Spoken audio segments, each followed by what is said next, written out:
ఇక్కడ నేను చెల్లె అయితే జొన్న రొట్టెలు చేసేస్తున్నాము. ప్రతిసారి అంతే, అక్క చెల్లెళ్ళం ఏది చేసినా కానీ షేర్ చేసుకుని చేస్తామని మీకు చాలా వీడియోస్లో చెప్పిన.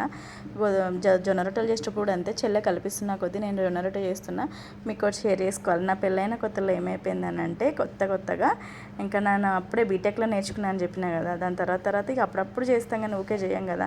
అమ్మ ఎప్పుడు పిండి కల్పించిన కొద్దీ మేము చేసేవాళ్ళం అన్నట్టు. అట్లా నేను పిండి అత్తయ్య వాళ్ళ ఇంట్లో కూడా పెట్టేసి, అత్తయ్య పొలం పనులకి వెళ్ళింది అనమాట. వెళ్ళేసి వచ్చేసరికి నేను జొన్న రొట్టెలు చేస్తున్నాను. నేను చేస్తూ ఉంటే మా పక్కన వాళ్ళందరూ, మా అత్తయ్య వాళ్ళు ఉంటారు కదా, వాళ్ళు నిల్చొని చూస్తున్నారు ఎట్లా చేస్తుందా అని చెప్పేసి.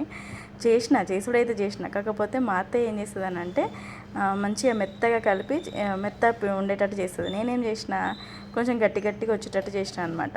మళ్ళీ అలాగే అందరూ ఫస్ట్ నా పెళ్ళైన కొత్తలో అత్తయ్య వాళ్ళందరూ చేతితో చేసేవాళ్ళు, నేనేం చేసిన కోళ్ళతో చేస్తే అందరు షాక్ అయ్యి అట్లనే చూసారు అనమాట.